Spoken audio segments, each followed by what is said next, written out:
Hi there, this is Carl Irwin with another discussion today. And this won't be very long. This will be considerably shorter than some of the last ones, but in this ongoing discussion about performing for family and friends versus strangers, another point that I may have overlooked or misunderstood that came back up again is the concern about actual mistakes, making errors, flashing or whatever we call flashing, whenever something is seen that should not be seen.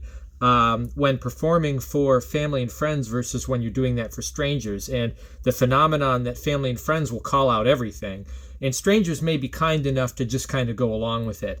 And I guess there is a question about what to do about that, but I think it's an easy question to answer, right? The answer's obvious. Don't make mistakes. That's kind of the answer, right? But there's a secondary question to it, or a couple of other different perspectives. One perspective is about the nature of family and friends and calling out everything. Family and friends are a great route by which you can test stuff you're working on. You have close family in the house, right? People around you that know you do this stuff.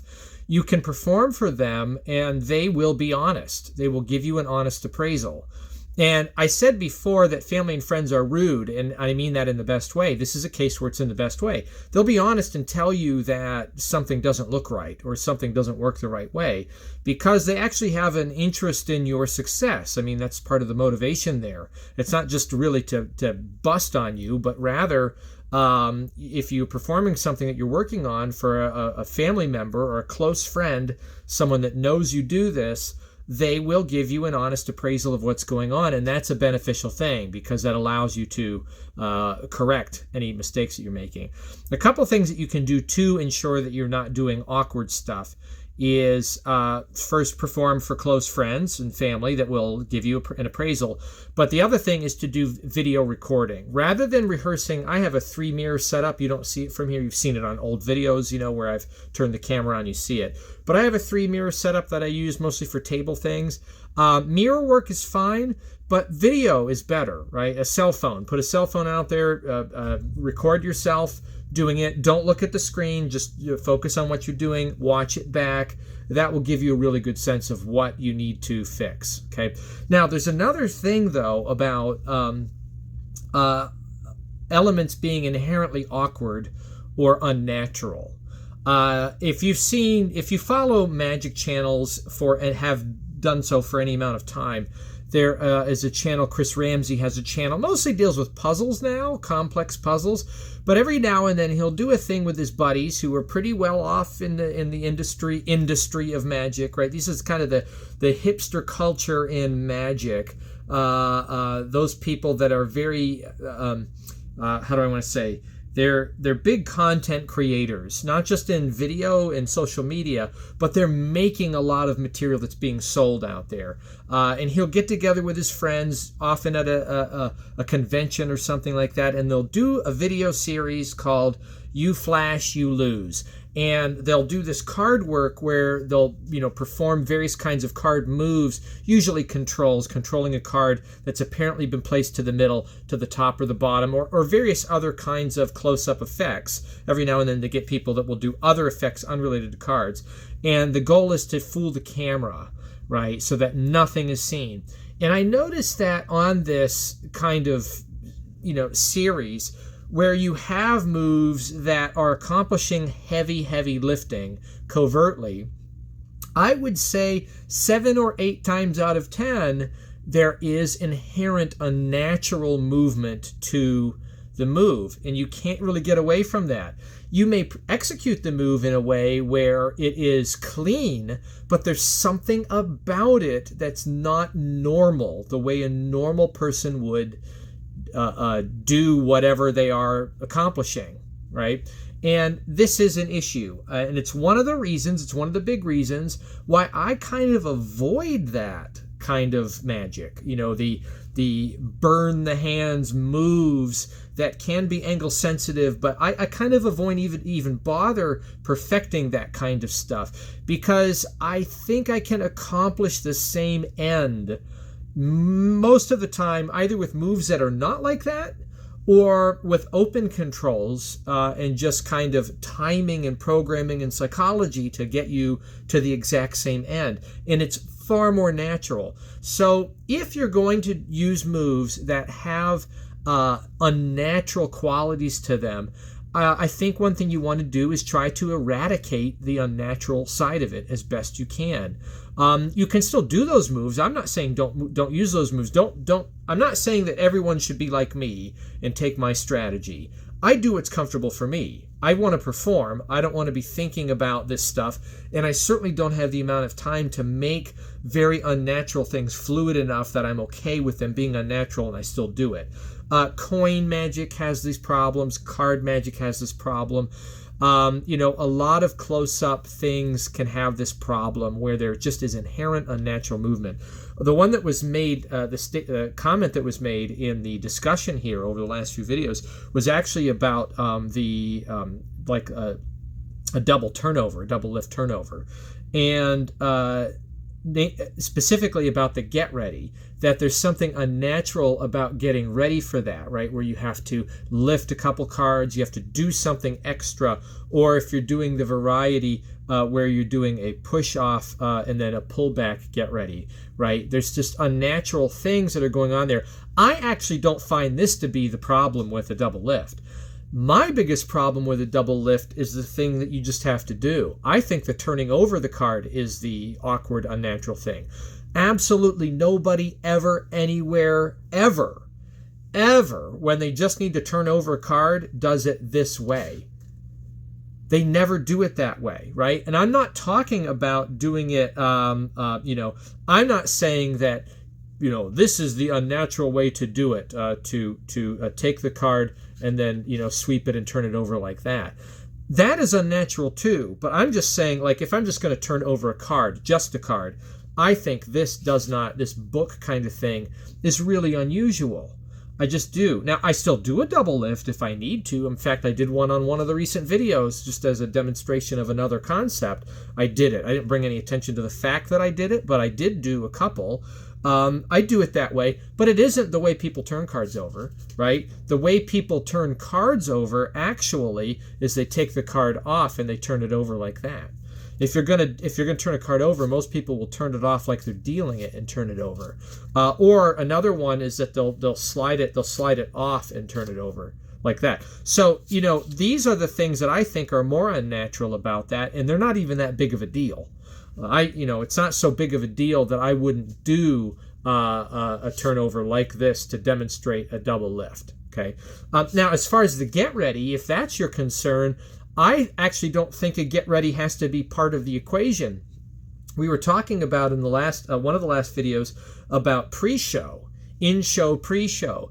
Well, you can take this concept microcosmically down to the level of a sleight.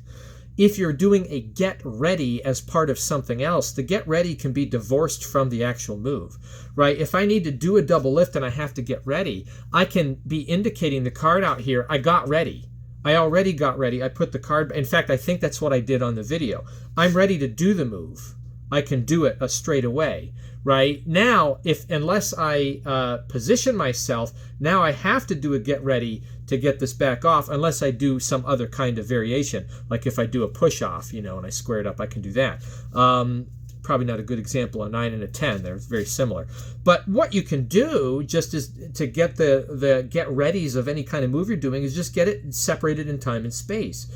If my goal here is to turn over this card as 2, the 10 for the 9, make it look like a 9 when it's a 10, I don't have to do my get ready here. I can gesture with the card out here. This is the card of focus, and I can do my get ready over here. All I'm doing is I'm thumbing off, sliding forward, and getting my break.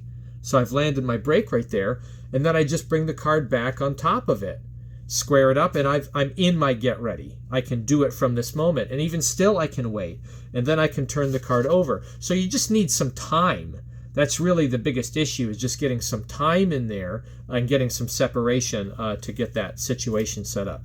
But anyway, another point that I brought up in the comments when we were talking about this idea is, like, even open controls, I've always hated the cut deeper force, right? That's the one where I'm forcing the 10, and you have someone cut off a small packet. First of all, it's got too many instructions. Cut off a small packet and turn it over. And there's risk, too, that they slide it out and they see that card. And then you ask someone, why don't you cut deeper, cut more cards, right? This is very specific. And then, of course, the consequence of that, the outcome is that if you go to the first card that's face down, it happens to be the top card. But it's logically thought about being something that was cut to in the middle. I hate that force. I would never, ever, ever do that force. But what I did is it occurred to me one day that I could take those instructions and that force and find purpose to it. So here's where I use it for 51 faces north, right? An open prediction kind of situation. Where, however the prediction wants to be done, I can have it written down or whatever. But the idea is that they deal, in the regular routine, it would be that they deal cards face up. They got a pile face up until they get to a place where they want to stop. They deal a card face down, and then they deal the rest face up. And this is predicted somehow, okay? In that kind of theme, well, a cut deeper force makes some sense, right?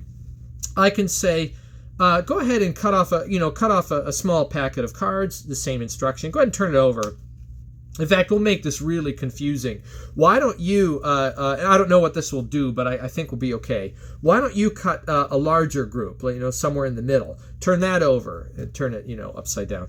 Good. And now what we've done is we've actually turned some cards face up and some cards are face down. Could you pick up the deck? Go ahead and deal off all of the face up cards here into a pile, and you have them deal. Now what's happened is we've just taken the moment where they make a choice about what cards are face up, and we've put it into the actual action of doing the cutting, right? And they stop, and you say, okay, stop right there. Take that card that's face down. This is essentially where you cut, right? This is a selection. Go ahead and deal that one out face down carefully. We don't want to see that. Now go ahead and take the rest of the cards, turn them face up. Now, when I do this, I like to say turn those cards face up like this, because that's what we did with the first group. Rather than have them turn the cards over face up, I say turn those cards all face up. Go ahead and deal them out. And then they deal out those cards and you get to the end of it. And they've done essentially the same action and isolated this card, which was an open prediction, 10 of spades. Now, this kind of treatment for that effect, or rather for that method, for that force, it actually motivates the force, because the end goal is to have all but one card turned face up. You see, so if you think about awkwardness not in terms of a move, but awkwardness in terms of procedure and process, you can find ways, I think it's a good idea to find ways to justify awkward procedure and process, and then you can use it, right, in a way. So the only time I ever use that force is for that effect. And it's a really, really straight, I find this to be as strong as any one of my Burglas effect, any card to any number effects, which gets me to the same place as the real thing. This gets me to the same place as the real thing, but I used an open control to do it. I just found ways to motivate that open control so that it isn't awkward at all. It's actually, it makes sense. It's logical. It's commonsensical in this kind of situation. Would I ever just want to merely force a card just to force a card and use that? No, probably not. I've got better forces to do that instead. So anyway, that's my quick kind of shtick on this idea of awkwardness, the benefit of using family and friends to test what you're doing and get honest feedback, but also taking the time to eliminate as best you can. You really can't do it all the time. Like I said, I did on a previous video, I talked about how I did an impromptu bottom deal to named numbers, and I found all the aces as a mentalist trick, not as a control trick, but as a mentalist trick. And I asked, the person, I said, how did you do that, right, from a shuffled deck? I did, in that case, with junky cards, dry hands, right, I did my my typical, bottom deal. This is the Erdnase way that has that knuckle movement. It's even in the book, it shows the knuckle, right? The flash is actually in the book. This isn't a flash, by the way. I've got videos devoted to that. Go find them if you want to. This isn't a real flash, but to someone who knows about it, that's an awkward move. For me, I look at that kind of the way I look at a get ready for a double lift, right? If I can isolate the get ready from the double lift, then it's not awkward at all, right? And I look at that the same way. If I can isolate, isolate this from the context of a magician that knows about it, which is easy to do because nobody knows about it. I can just do it in the open, and quite successfully, right? You just deal out, and in good rhythm, just kind of bottom deal off whenever you need to, and that flash doesn't count as a flash. But if you want to know, you do it in front of a family member or a close friend and say, does anything about this look strange to you, right? If I deal this off and I put a card over there, does anything look strange, or does it look like I'm just, dealing cards? And they might say, well, it looks like you're doing something funny there, in which case you'd want to find a way to doctor that. They won't say that, by the way, not with that. But anyway, that's the benefit of using family and friends, and also an endeavor to get rid of the essential awkwardness, or the non-essential awkwardness, the strangeness that you can do something about. I think you want to always be trying to do that. Not just with moves, not just with handling, but with process and procedure. Can you justify everything that's going on? I think that's a good question that needs to be satisfied to get magic. Like I said in the last video, that not only fools a person here, but fools everybody who simply does not know the vocabulary. I think it's good to try to get things as clean and clear as possible wherever you can. So anyway, with that, best of luck and happy magicking.